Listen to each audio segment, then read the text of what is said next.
Hi everyone, thank you for joining us today at Marketplace. We have an exciting presentation today. We have Zila presenting, and before she starts, I'm just going to give you an introduction about Zila.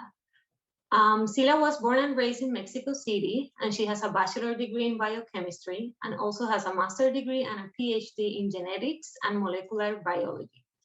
She focused her research on the study of brain cells, glia.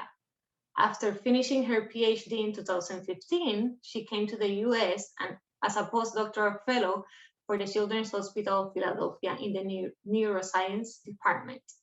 She also has been in Freedom Church for the past 6 years, and she also served on the ushers team. Today, she's going to be talking about how God has been guiding her through her career as a neuroscientist. And she's also going to be talking about how she deals with the common misconception that science is the opposite of Christian faith and how she has found God in science. Without further ado, Zila, feel free to join us. Okay, let me share my screen. Thank you for the introduction, Nelly. Well, as she already introduced me, you already know who I am and where I come from. But I will speak a little more about that, and then about my career path, how the plans that God has been having through my career, and how some of those were not exactly what I was expecting at the beginning, but as you might know, God's plans are always better than what we can imagine for ourselves. Then what does a neuroscientist career looks like? And I'm going to be talking a little about like those science and faith in God are really pointing in different directions. So this is my family, my dad, my mom, and I have one sister, only 1 year older than me. And they are really my support. I grew in a Christian family. My dad is a lawyer, but when I was very young, he decided that he wanted to be in the minister full time. So he was a pastor of a church when I was growing up. And my mom was in charge of the children minister. So I grew up participating in all the events at church. So you can see me here, the little one singing in the chorus of the church, participating in the Christmas events. And also I was involved in a minister for going to the streets and reaching to children with a minister called King's Castle or Castillo del Rey, that I think that is an international minister that preaches in the streets.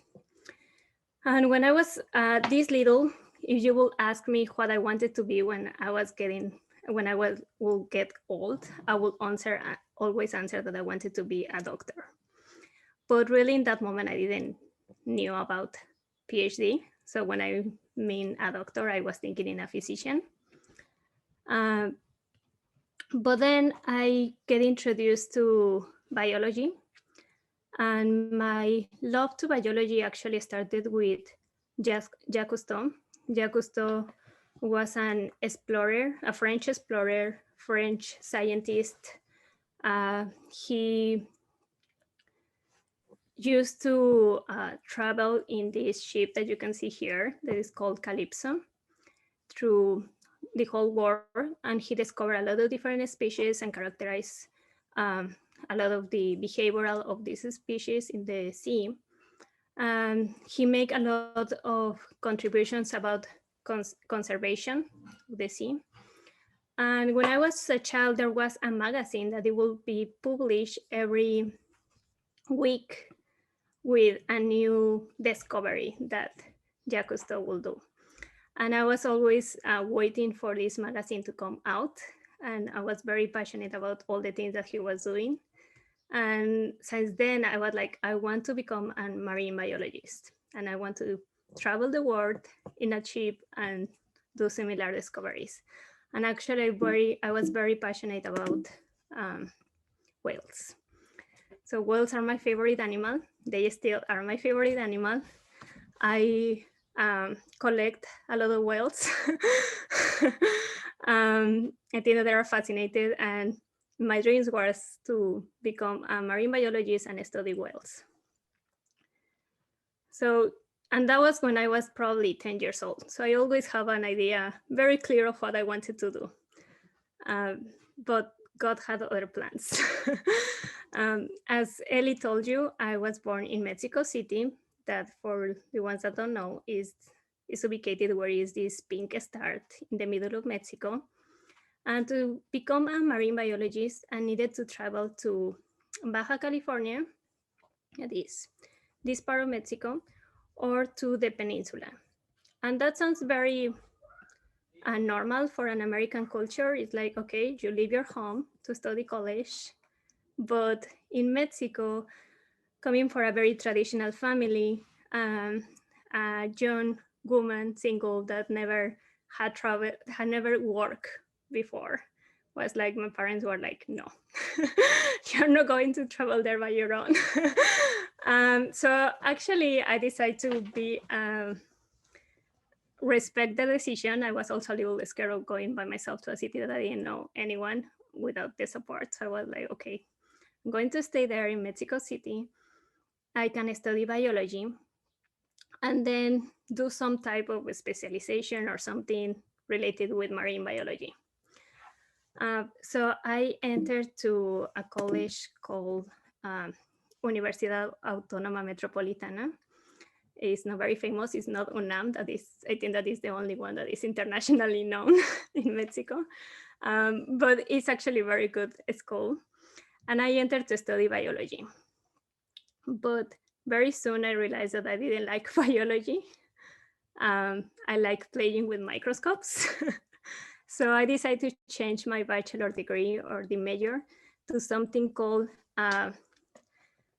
QF. It's like chemistry pharmacobiology. So it's really like a very complex title to say that you know a lot of things about, you know very little things about everything, but you are not an expert in anything. We learn how to do drugs. We learn how to do beauty products. We learn the process for quality control for chemicals. We learned how to take blood and all the clinical analysis and a lot of different things. But I was not expert in any of them, really. And the other thing that I had become really surprised when I compare with my students now here is that, just as an example, I have a student that she's a freshman at UPenn. And if I tell her, I need you to find what does this protein do, she very easily know how to go to the National Library of Medicine from the NIH, how to find the magazines and find an article that talk about this protein. Well, in college, I didn't have a clue of how to do any of that. And not even as a freshman, but even as a senior. I only read one scientific paper in my whole bachelor degree. And that paper was read holding my English dictionary in my hand, which took, of course, tons of hours and was not very clear still at the end, the conclusion of the paper. So I think that is a miracle that I'm actually here. But even though I learned a lot of things in the bachelor degree, and my favorite classes were immunology and genetics. So if any of you still hesitating about getting the vaccine, feel free to ask me. I am a scientist. I have a PhD in genetics and molecular biology. I love talking about science. So if you have questions about security, how the vaccine is done, how does it act in the body, feel free to ask me, even if it's not through here later. But then, although I like a lot of immunology, I decided to go for genetics. So I joined an institution. Is not a university, is only for postgraduate studies, that is called Simvestab. It's actually, I decided to join the institution because during my bachelor degree, most of the professors that I have that have a PhD were graduated from that institution.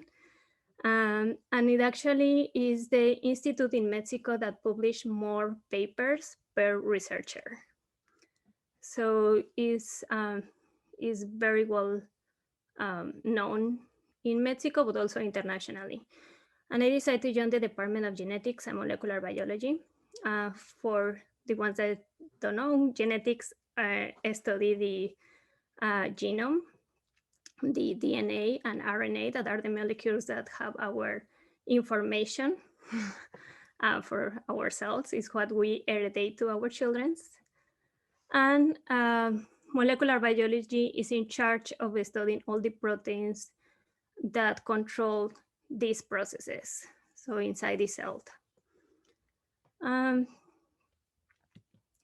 When I joined the department, the first thing is that I encountered a kind of humble lesson. I graduated my bachelor degree with high honors. I received a gold medal saying that I was the best student from my class and everything. And then I joined this institution, and I was almost out in the selection process. I needed a score of 7.5 to enter, and I had 6. But then God had other plans, and I actually, through that process, learning to trust Him and not trust only my brain or my studies. I went through something that called like a second chance. I needed to prepare a topic and give a presentation in front of all the committee of all the professors, and they decided to give me the opportunity to actually enter the program. So since the beginning, I was like, wow, it's not me. And this is how a laboratory looks like. I spent long hours there doing my master and my PhD degree. I told you I love working with microscopes. This is a very expensive and specialized microscope. It's called confocal. Allows you to look at cells not only in one plane, but in 3D dimensions. And in the master and the PhD program, I decided to join a laboratory that works with neuroscience. They were really hard years. I used to, I didn't hear the concept of work-life balance until I came to US. It's something that we don't talk about that at least not in Mexico. But I think that we don't talk about that because really there was no balance. 100% of the balance was in my career. I used to work from 8 in the morning to 10, 11 p.m. in the night, depending on the experiments. So there was no really good balance. And I actually, in that laboratory, I met my now husband. So for the people that might recognize in these pictures, he's in some of them. We met in the lab. He was at the beginning my student for like 1 week. And then he joined another a student as his responsibility. And then I was, okay, he's not anymore under my charge. We can date. But although they were very tough years, I learned a lot of lessons. Is when I really get to know what was international science, what is traveling to present your work to different international audiences. I know that he's not a star, he's not famous in TV, so you might not recognize him. But in this picture is Eric Kandel. He's a Nobel Prize for medicine for his discoveries of synapse. So in the neuroscience field, he's very famous.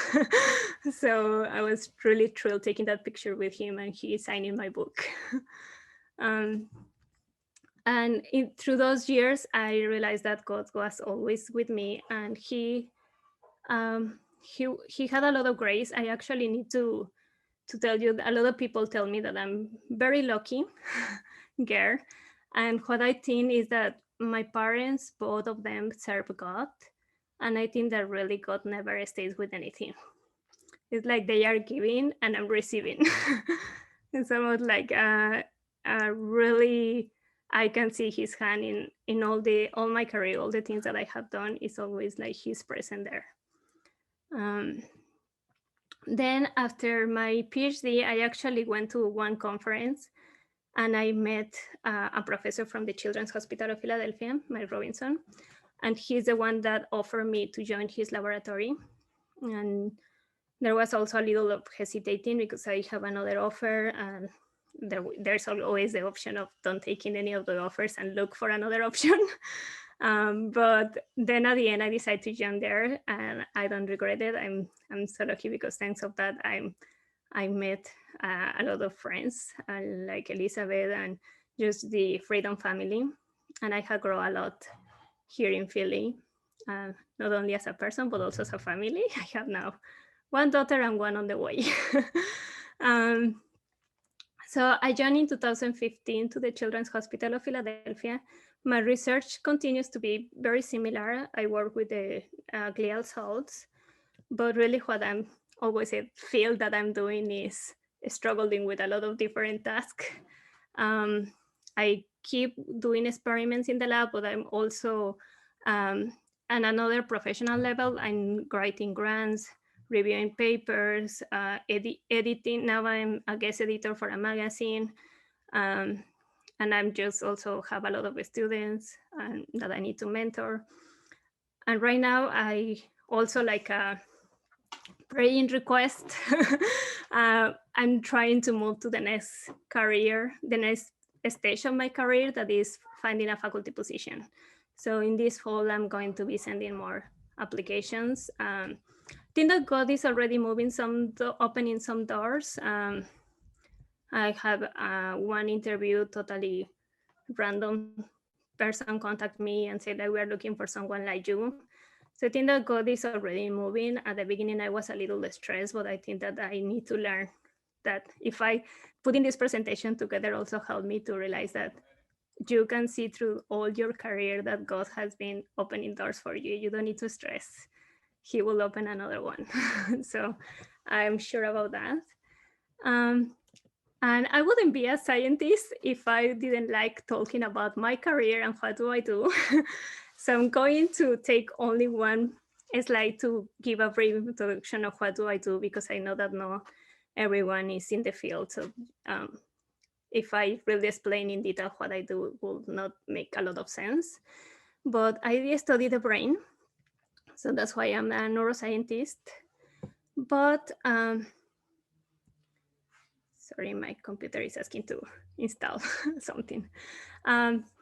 But when we think about the brain, the first things that come to our mind, or at least for most people, is neurons. Neurons are the more famous cells from the brain because they are the ones that communicate with one another, and they exchange information through neurotransmitters. But in addition of neurons, we have glial cells, and there are different types of glial cells, but I study ones called astrocytes. And there are these beautiful cells. At the beginning, they were thought to be like stars for the reason they are called astrocytes. But now when we, with more advanced microscopy methods, we image the cells. They're a lot more complex. They actually look more like clouds, as you can see in this yellow image. And these astrocytes are in a very key position because they are holding by one side the blood vessels, and by the other side they are surrounding the neurons.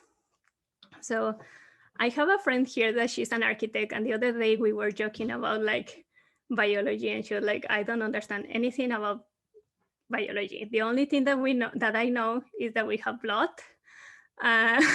running through my veins, and if I cut, blood is going to come out, and that we need water.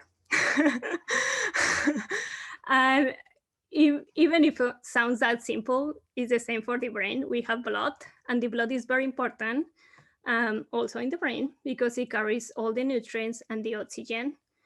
And actually, the brain is the one that consumes the most energy in our brain, even in our body. Even if it's a really small part of our body, is the one that consumes the most energy. So we have a lot of very complex network of blood vessels in the brain that carry all these nutrients. And astrocytes are the ones that take these nutrients and give it to neurons to help them to have this function that we can communicate. And I actually study one neurotransmitter that is very important for this communication and for memory and learning. So glia biologists always joke that neurons were thought to be really important and were thought to be the cells that are thinking, and glia are only like serving. Whether we glia biologists see like neurons like, oh, come on, my ice cream fall to the floor, please give me more food, and the glia are the ones that are actually doing all the job and thinking. But the truth is the brain is very complex organ. We need all the cells to maintain this good balance and all the functions. Like in all the neurodegenerative diseases, it's not the neurons or the glia, is both of them which are normally affected. So for the last part of my talk, I'm going to talk a little about this misconception about if religion or faith in God is actually opposite to science. And what I'm going to talk that, I'm going to tell you a little about my experience. So I'm going to tell you, starting with my experience at church. So this is my dad. I already told you that he was a pastor when I was growing up.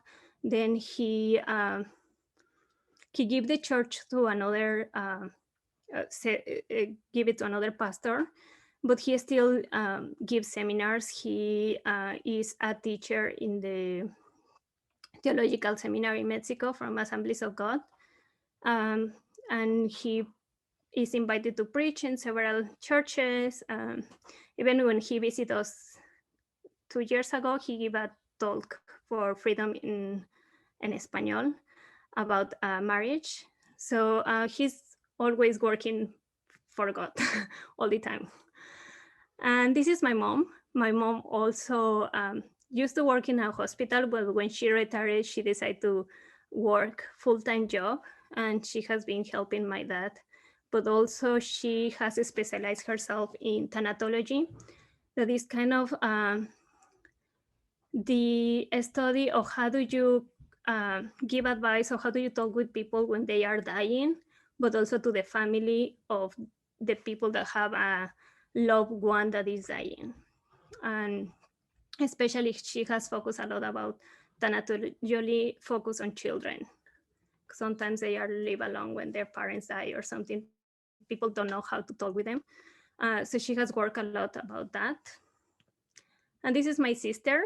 My sister also decided to study the theological seminar, and she is the head of the Christian editorial of Assemblies of God in Mexico. She's the responsible of the children minister. So all the books that are distributed in the Assemblies of God churches for the summer schools, but also for the Dominical schools, she is the one that edit the books and make all the classes and everything. And this is me. So when I was studying, even my master and my PhD degree, I received several comments at church that made me feel that I was the black sheep. There was people that actually told me like, are you ever going to preach? Are you going to join this seminar? Thank God I had a family that is very supportive, and my dad was like, how do you call it? Like, your altar is not the church. You are preaching, but in the lab, and that's fine. You don't need to feel like that pressure. But still, sometimes at church, I received several comments that made me feel that way. And then in my other part in work, when I was like doing science, I received this point of view where people is like, how can you believe in God if they church is against evolution or things like that. And even, I know that this is a joke, but you can see here that say like science with religion, and it say like science searches for answers, but are very similar until we get to the last point that says science says God is man-made, religion says man is God-made. And comments like that I received at like my school, and I was like, no, not really. Like, there's not an experiment that say that uh, that we had demonstrated that God is only made by the man. Like, there's not really. Um, so actually, I came with this illustration that I really like from Sir John Horn. Sorry if I butchered the name. So if someone asks you, why is water boiling in the stove? There are several answers. So one person can answer because the heat, the gas is heating the water, and the particles of the water are moving faster, and for that reason the water is boiling. And that's true, right? That's the physical answer. But then someone can answer because I want a tea. And that's true also. That's the purpose of why the water is boiling. And I think that that's how church and, or not really church or religion, and the science are looking at the problems. They are just looking through different glasses. So I found this from a Nobel Prize in Physics, Robert Andrew Millikan. Say, this is what I can precisely, that there is no scientific basis for the denial of religion, nor is there, in my judgment, any excuse for a conflict between science and religion, because their fields are completely different.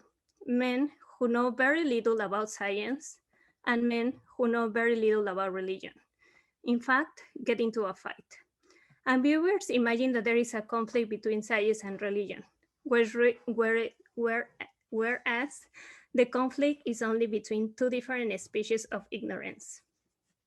And I totally agree with this. I'm not consider myself an expert in God.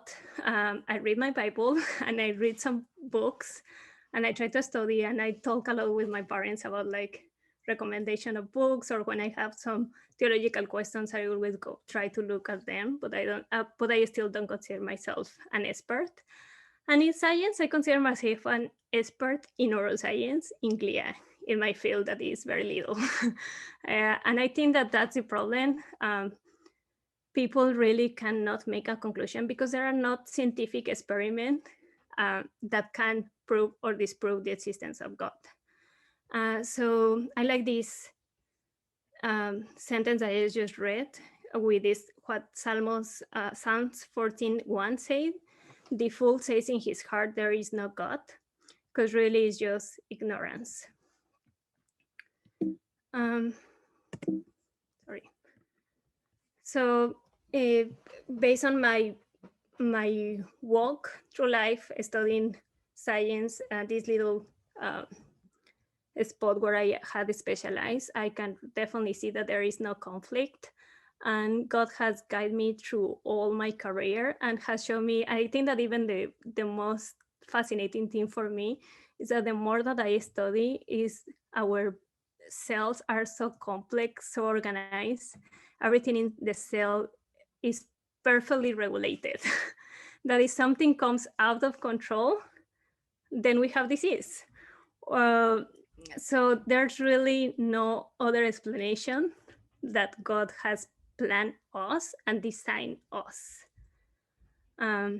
So that's all that I want to present today, but I'm open to any questions that you have. But I do have a question to start, because I found really interesting your story about how you were raised in in the church and with your family that was very nurturing, and also your career through science and all the things that had happened to you. And I would like to know a little bit, have you ever found a conflict between your studies and what the Bible says? I don't think that it's a conflict between science and what the Bible says, but I had come with point of views at churches that are very, um, like, I don't know if that only happens in Latin America or it will happen also here in churches that are more cons- um, conserv- uh, Conservative? conservative. That's the word. Thank you. But I had come with people that tell me like, no, the Bible is literal. If God tells us in Genesis that the world was created in 6 days, we're 6 days, and there is no evolution. And I think that that evolution thing is the one that I had found more conflict. At least as a scientist, I consider the evidence for it, so I cannot deny it.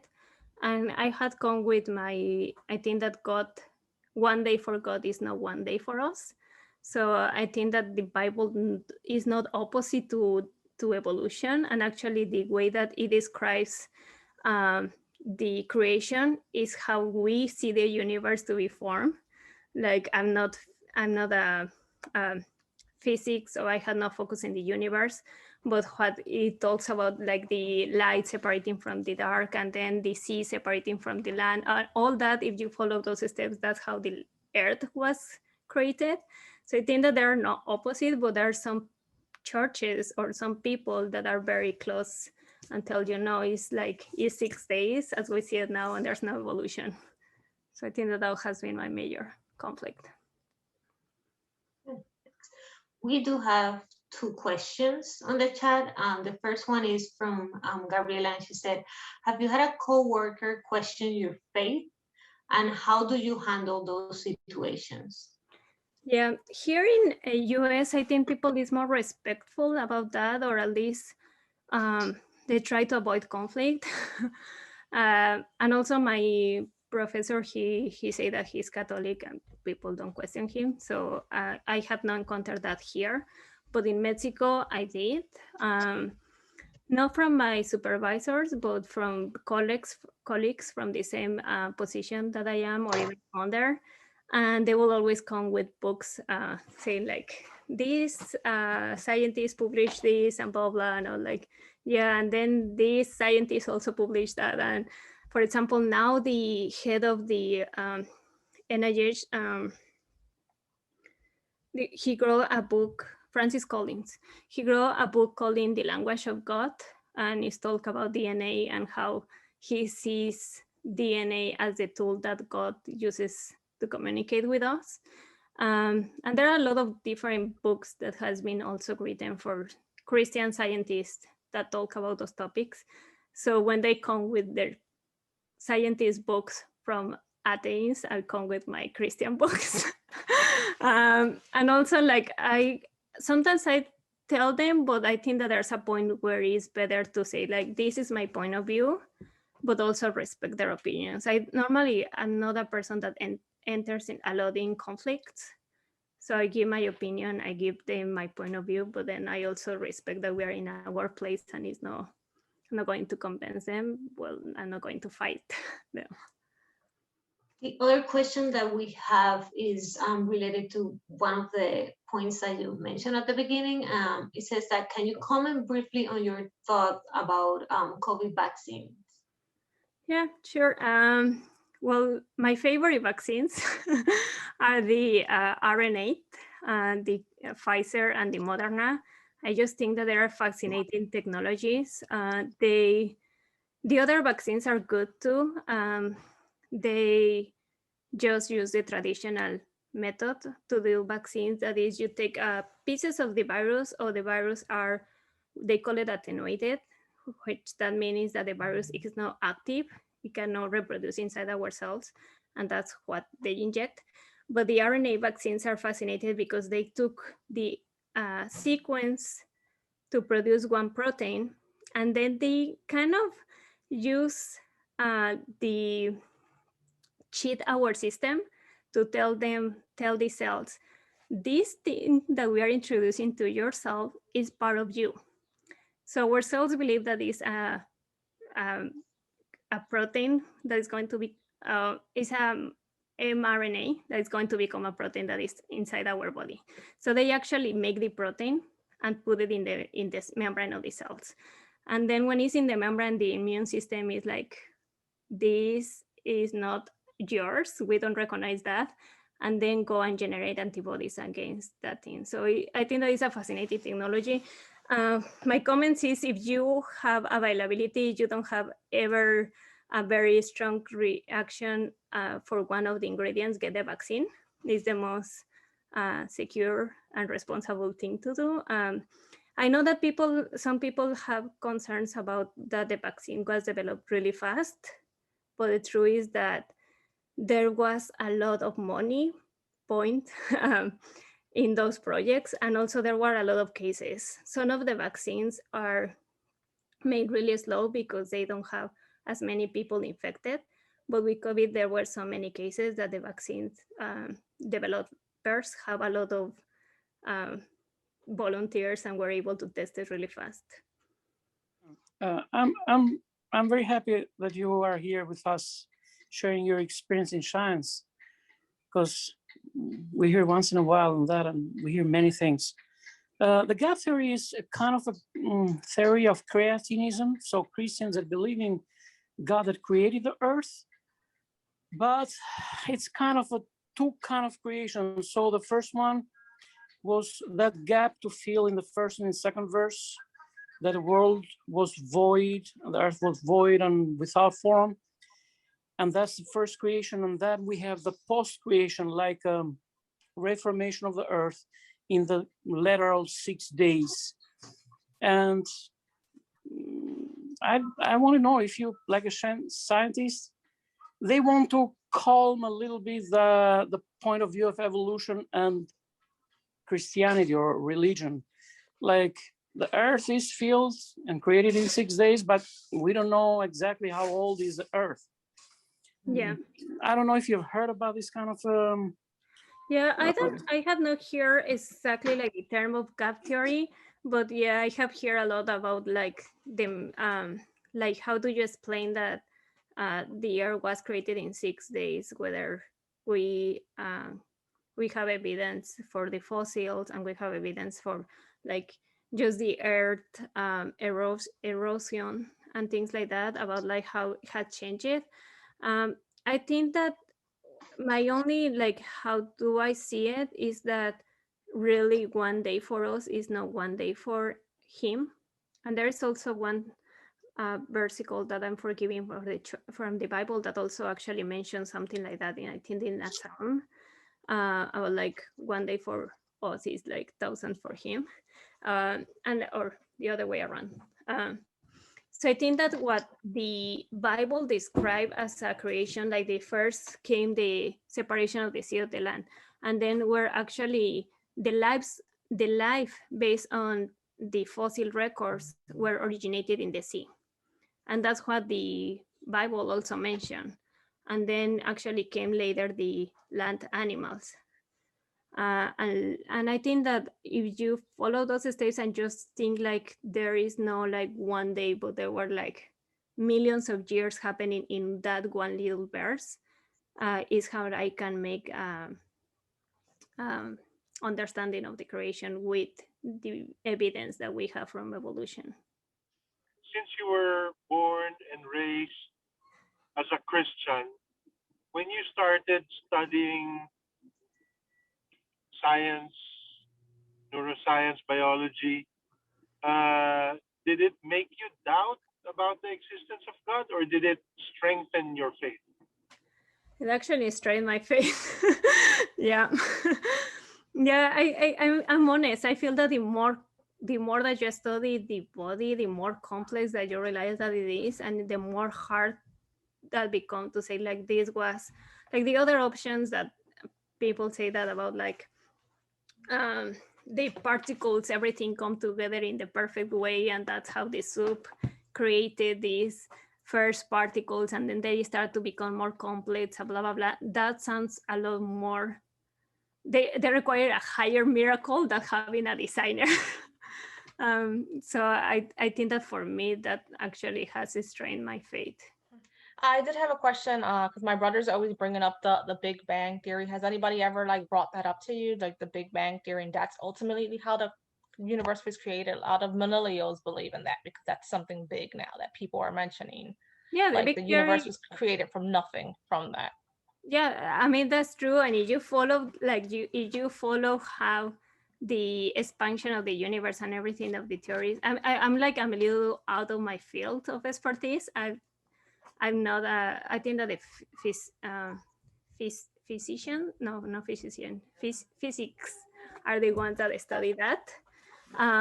But I went to a Nobel laureate meeting, and there was this. Nobel laureate in physics that he received the Nobel Prize for the expansion of the universe. And he explained, it was the first time when he gave the talk that I actually understand the Big Bang Theory and all these and all these things, because when I was in school, I really didn't understand it that well. But there's nothing that that theory say that is opposite to what the Bible says about the creation of the universe. Like they are not opposites.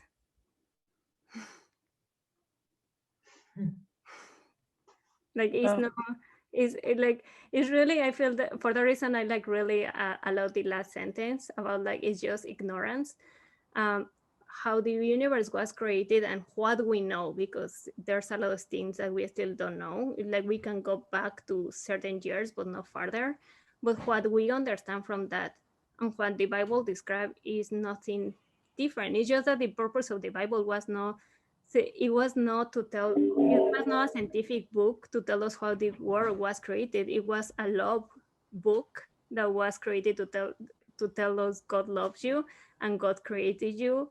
So I think that if God wanted to tell us, and he might, when we go back with him back with him in the heaven, he might tell us all the secrets.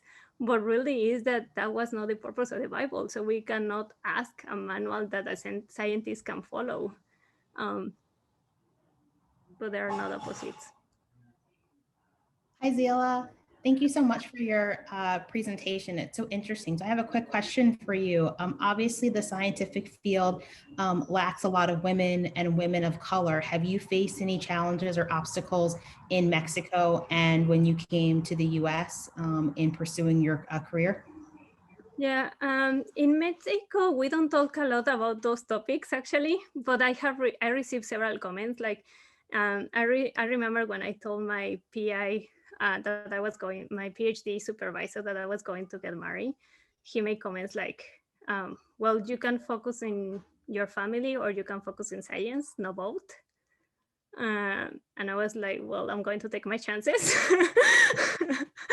Now he, with the years, he still support me, and he has still give me recommendation letters, and I think that he has changed a little his point of view, because now he said that my daughter is here, his granddaughter. But he makes some comments for me that were like, you cannot do both. And then when I came here is when I started to learn about like all the programs that people is doing to promote diversity, and I think that they are necessary because there is definitely a bottleneck.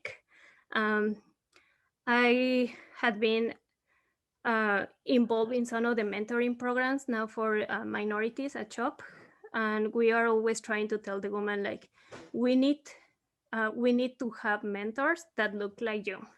And I think that that's part of the program and the problem, and hopefully it's starting to change slowly, because when you see the professors, at least in my department, and I think that that's a good representation from US universities. And I think that that's the image in general that you see in the movies from a scientist. There's the white old men. So if we don't change those models, women, when they start a career, that's what they see, and it's like, I don't fit here, right? So I think that is slowly starting to change, but we definitely need to put more money and programs to help changing those, giving more opportunities also.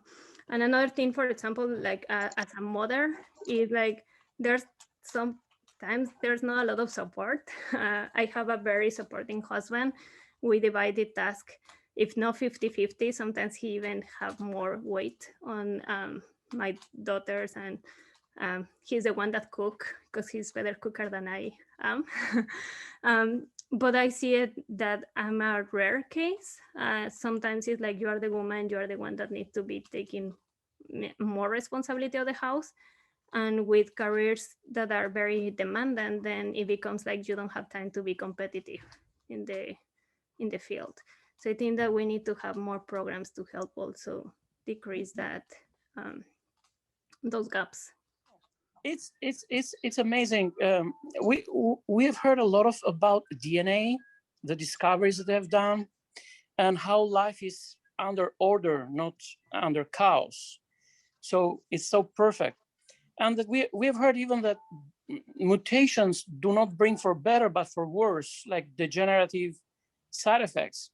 Now, how is it possible that atheist evolutionary scientists still believe that life to happen needs some, in billions years, needed some mutations? And how they, after all these discoveries, how they still try to believe in this? I find it incredible. Yeah, well, mutations are good and bad. It depends where they fit. So for example, with fruit flies, that is one of the animals that is studied a lot in the lab because they have a small number of cells, but they also are less, the reproduction is very fast, so we can study them. People have found that some of these mutations are beneficial for the flies. But all these changes, and also with bacteria, like all these changes, what happens is that if the mutation generate a beneficial change, the change is going to be hereditated to their daughters. If these generate a defective change, these animals have mobility issues, or they diseases, or they die, or they cannot feed well, or so they cannot heredate those.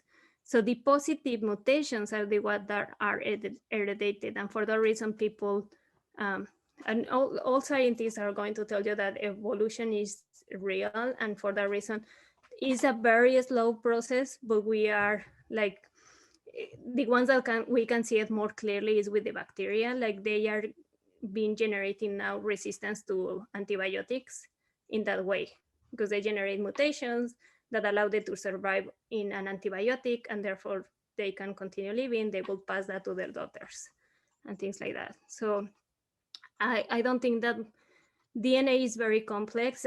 Some of the mutations are good, some of the mutations are bad, some of them we don't even know what they do. They don't seem to affect anything, because a lot of the DNA is regulatory. They don't have, they don't affect proteins. So I think that that's not the explanation of why evolution will not be beneficial. We have one more last question, and we have like a few minutes left. What percentage of brain does human actually use? That's a very interesting question, actually, because it actually is taught, at the beginning was thought that humans only use like 20% of the brain. And we I don't know why we keep passing that information in schools. The truth is that we use all the parts of the brain, and we establish connections. The children are the ones that have like more connections. After 3 years old, the connections start to get lost. But that doesn't mean that it's because we are using less brain. It's because that means that we have more specialized circuits. So it actually is a misconception, because when they were doing the first recording, they will see only certain areas active. But the truth is that, of course, if you are talking, the area that's going to be active is the one that is responsible of the talk. When you're sleeping, you still have certain areas, but they are different. So it's not like the whole brain is 100% all the time. That would be like crazy. It will require a lot of energy. It's more like there are areas that are specialized for different functions, and depending what function you are using is the area that is going to be active. So yeah, just very happy to, again, thanks Zila for sharing with us, and also very happy Thanks for to, inviting me. yeah, and very happy to hear all the questions that are being discussed. And one thing do jump out to me is that after hearing all this discussion, it just shows me that there's still a lot that we don't know. Like there are a lot of interesting topics, we can discuss and continue to explore and continue to ask questions. And that's why, the world is so interesting and God is so interesting, right? Because he created all this and leave room for us to continue to explore and continue to learn. And that's all very good.